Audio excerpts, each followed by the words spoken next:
Glória a Deus. Deus abençoe. Coisa linda. Amém. Espero que todos estejam bem. Quero ser bem objetivo e bem claro para que você possa e eu entender aquilo que nós queremos passar. Irmãos, o que é o altar? O altar é um lugar de entrega. O altar é um lugar de sacrifício. Toda vez, Zaiane, quando você ouve falar sobre altar, é o lugar onde nós colocamos a nossa entrega, Débora, e colocamos os nossos sacrifícios. E esse sacrifício não costumeiramente precisa ser a oferta em recurso, mas sim a oferta de todo o seu coração. E no altar, para ele poder queimar, tem que ter o holocausto, que é o sacrifício sobre ele. No altar pode ser também o nosso coração. O nosso coração é um altar. Porque a Bíblia diz que o Senhor não habita, Cláudio, num templo feito de mãos humanas, Jane. Deus não habita, Adriano, num templo feito só de mãos humanas. Mas Ele habita dentro do nosso coração. Por isso que a Bíblia fala assim: eis que eu estou à porta e eu bato. Quem ouvir a minha voz e abrir a porta, eu entrarei e cearei com ele e ele comigo. Então hoje nós estamos tendo a oportunidade de abrir a porta do nosso coração, Guilherme e Cassiano, para que o Senhor possa fazer a sua morada. Você pode dar um glória a Deus por isso? Uma das coisas que me marcou no culto das 8 horas aqui foi que Eliseu, ele ia sempre no Monte Carmelo. Sempre ele ia no Monte Carmelo, porque o Monte Carmelo era um altar consagrado ao Senhor por Elias. Foi no Monte Carmelo que Elias venceu os profetas de Baal. Foi no Monte Carmelo que tinha o holocausto em sacrifício um dia sobre o altar feito de pedras. E esse lugar aqui, este lugar em específico, esta casa em específica, ela é uma casa que tem um altar consagrado ao Senhor. É daqui que saem respostas para a nossa vida. Receba essa palavra para a sua vida. No altar, palavras reveladas viram decretos. Palavras reveladas viram ordem. Palavras ditas são abençoadas. Palavras ditas são continuação de vitória sobre a nossa casa. Quem recebe, dá glória a Deus. Eric e sua esposa, levanta suas mãos, igreja, e fala comigo assim, isso é para vocês dois. Na palavra revelada no altar, vira um decreto de vitória para a sua vida. Você pode dar um glória a Deus? Então o altar é coisa séria. E o altar não pode, em forma alguma, Everton e Karina, apagar o fogo. Não pode. Quem não cuida da manutenção vai cuidar da restauração. Você tem um carro e você não se importa em dar manutenção nele, os mecânicos vão adorar. Você tem uma casa, você não dá manutenção nela. Você sabe que uma pintura tem prazo de validade. Uma tinta boa, feita até uns 4 ou 5 anos, era uma tinta que você pintava uma parede e desde que as tintas boas, as marcas boas de tinta, Souvenir, Coral, aquela da lata vermelha, que eu não lembro o nome agora, Sherwin-Williams, elas levavam até 10 anos para descolorir. Uma tinta boa, se ela for cor clara, ela suporta até 10 anos. Uma tinta boa, se for uma cor escura, ela queima mais rápido. Mas também não fazia sol como está fazendo hoje. Hoje tem um sol para cada um. Hoje você sai de casa, tem um sol só para você. Então talvez as tintas, elas apaguem as suas cores mais rápido hoje. Se você não der manutenção de pintura na sua casa, de repente uma umidade pode consumir o reboco, pode estragar a parede, pode ficar cheirando mofo. Então quem não investe em manutenção, investe em restauração. No casamento, casamento é manutenção. Criação de filhos é manutenção. Nós temos que dar manutenção na nossa... A fé é uma manutenção diária. Todos os dias nós temos que dar manutenção na nossa fé. Todos os dias a gente tem que manter a nossa fé ligada com Deus, porque a gente ouve muita coisa, a gente vê muita coisa. A gente, irmãos, hoje, a igreja de hoje, eu fui pastor de ontem. Ontem demorava muito para chegar as coisas, hoje chegam rápidas. E hoje nós temos que adequar a linguagem, a construção, à geração que vem vindo. Tem que ter uma linguagem diferente, tem que ter uma ideia diferente. Um dia eu conto uma história, faz muitos anos que eu ouvi e contei. Uma mosca estava voando dentro de uma cozinha. E aquela mosca, Celso, caiu dentro de um copo de leite. E essa mosca era ninja. Bruno, essa moça bateu tanta asa, que o leite virou coalhada. Ó, dei para mentir agora também. O leite virou coalhada. E ela subiu pela coleirinha toda suja de coalhada, voou e foi embora. Aí ela estava voando na mesma cozinha. Isso serve para nós que trabalhamos por conta própria, para você que trabalha na empresa, para você do dia a dia, para você pastor, para você crente, para todos nós. Ela caiu no mesmo copo, na mesma cozinha. Ela falou, um dia eu bati asa, o que estava aqui virou uma coisa cremosa, e eu consegui subir e fui embora. Vou fazer a mesma coisa. Ela bateu asa, mas não era leite, era água. E por ser água, ela morreu afogada. Então presta muita atenção no que eu vou te dizer. Nós temos que estar sempre nos atualizando, sempre removendo cinzas que queimam no holocausto, que queimam no sacrifício. Então eles faziam um sacrifício, faziam um altar. E a ordem está em Levíticos. Se você ler o texto de Levíticos, Lucas, você vai encontrar, Pedro, que ali tem alguns versículos que falam sobre a ordem do holocausto. Então levanta um altar. O altar é o seu coração. Aqui é um altar onde saem palavras que viram decretos. E aí esse altar colocava-se lenha, ateava fogo, vinha com sacrifício, vinha com o cordeiro, vinha com a pomba, vinha com o animal que ia ser sacrificado. Dá a ordem a Arão e seus filhos dizendo: esta é a lei do holocausto, do sacrifício. O holocausto será queimado sobre o altar toda a noite até pela manhã, e o fogo do altar arderá nele. Verso 10.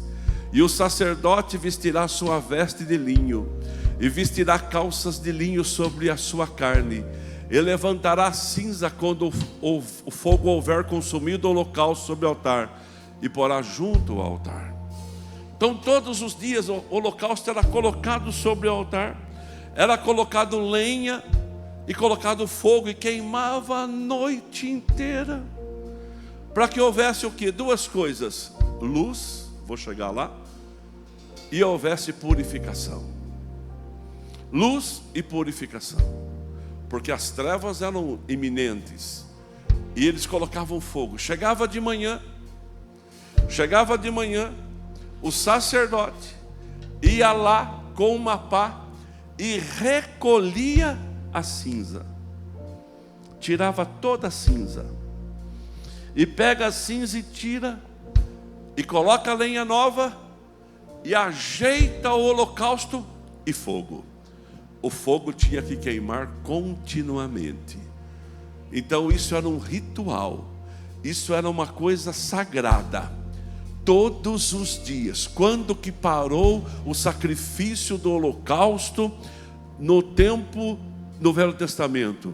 Quando Cristo Jesus, o autor e consumador da fé, foi o nosso sacrifício para todo sempre.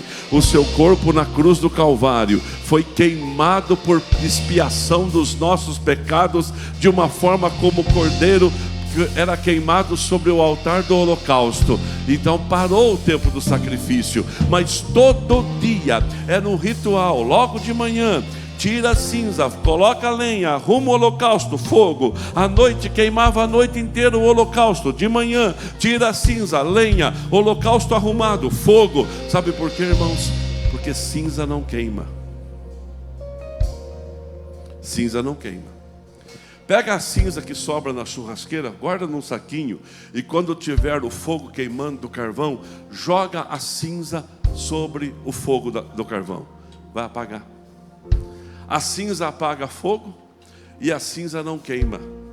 Por isso que tinha que todos os dias tirar as cinzas. Olha, marquei algumas coisas para a gente conversar e eu vou ser breve.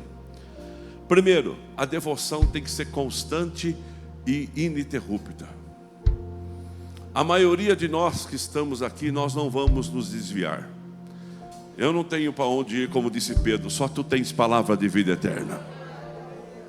Então, todo dia é devoção constante e ininterrupta. Lógico, você tem o seu dia a dia, você tem os seus afazeres, você tem o seu lazer, você tem o seu momento de é isso aí.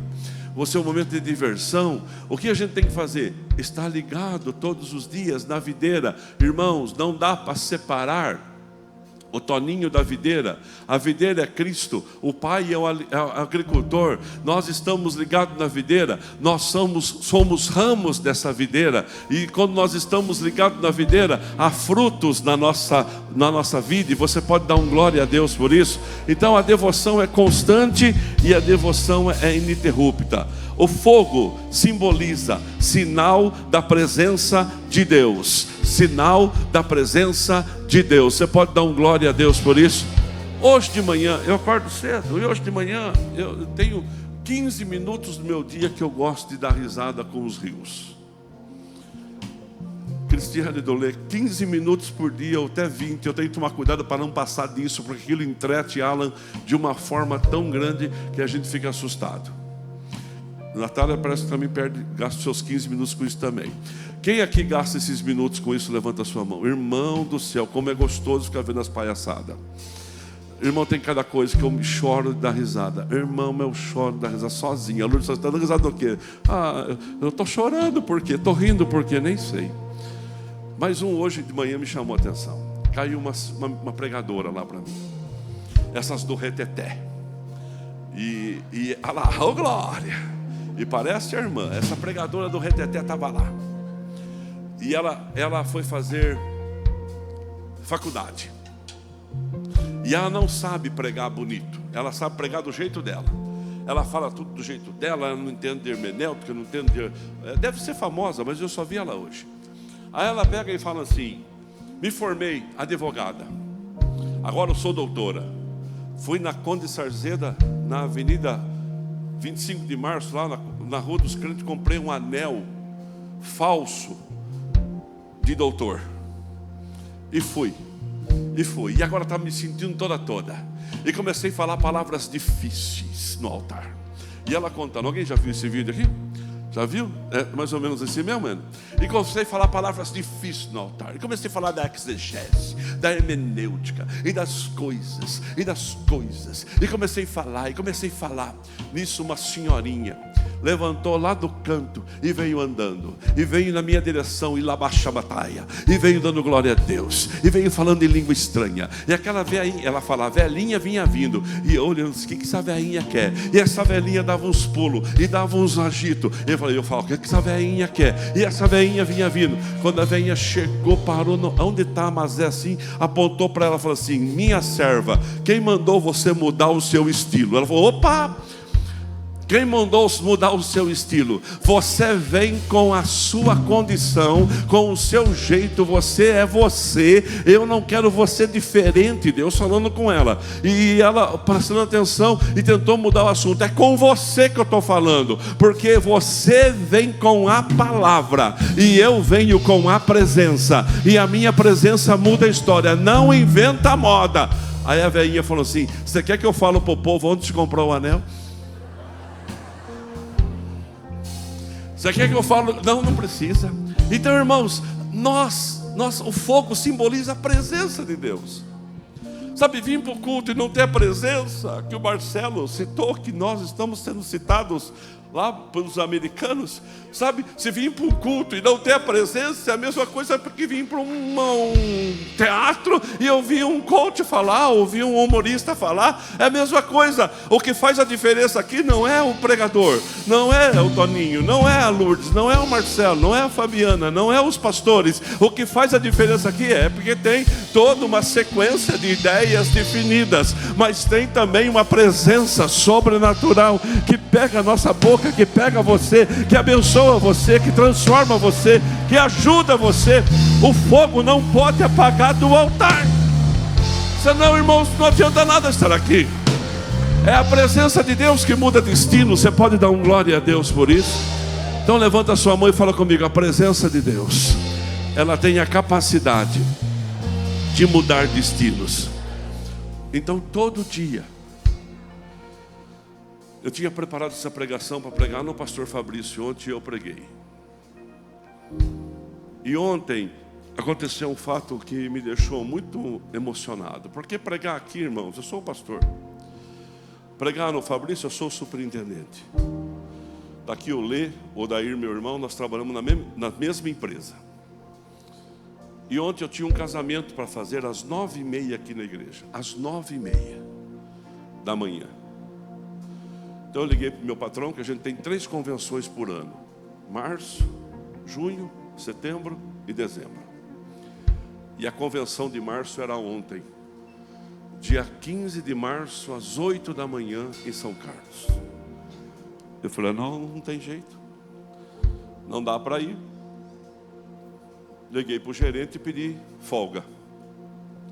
Liguei para a secretaria da diretoria e falei assim: ó, fala que não tem jeito. O patrão me liga. E patrão é patrão, né, irmãos? Mas não é um patrão, é um patrão, é um dos homens mais bem-sucedidos que eu conheço no Brasil. Me liga e fala assim: ó, que hora que é o casamento? Falei: 9h30. Quem que vai esperar? Ela ou eu? Falou assim: você. Não tem como, patrão, não tem jeito. Ninguém é máquina, não dá tempo de chegar. Não. Vamos fazer o seguinte: você vence 7 horas, eu vou abrir um showroom para você. Você participa do showroom. Quando for 7h30, você está livre. 8 horas você chega no hotel. 8 horas eu começo a reunião. Vai ter um café. 8h20 eu te dou a palavra. 8h35 você sai e te vira para chegar em Piracicaba. Ainda bem que tem anjo, né, irmão? Eu falei: não vou. Ele falou assim: eu preciso dessa oração. Eu vou. Eu vou, então. Meu Deus, uma pessoa desse tamanho no mercado, a maior empresa do mercado de utilidade doméstica do Brasil, quiçá da América Latina, com 150 representantes, querendo que um pastor comece a reunião com uma oração. É porque tem fogo queimando no altar. E eu falei essa palavra que eu estou falando aqui para vocês lá em 10 minutos. Nem deu isso. Eu falei que nós temos que tirar as cinzas das nossas vidas todos os dias. Senão o fogo não vai queimar. É lógico que lá a gente usa uma linguagem de corporativismo de venda. O que é as cinzas lá? Cinzas são as dificuldades do caminho. O que são as cinzas lá? Cinzas são as entregas, o recebimento, a paixão com que eu saio todos os dias. O que é a cinza aqui? Qual é a cinza que está impedindo você de avançar, meu querido? O que deixou você entristecido, angustiado? O que deixou você oprimido? O que deixou você apagado? Ah, porque aconteceu uma frustração. Você vai se apagar? Está chorando por quê? Como nós ouvimos a canção. Se você tem um Deus que lembra de você, que cuida de você, que está contigo, será que não sou eu que tenho que pegar a minha pá? E se coloca de pé, porque eu vou terminar, irmãos. Eu sei que está bom, mas eu vou ter que terminar. Tem hora, né? Tem respeito, tem hora para começar, tem para terminar. A banda pode subir. Qual é as cinzas que estão ofuscando o queimar de Deus na sua vida?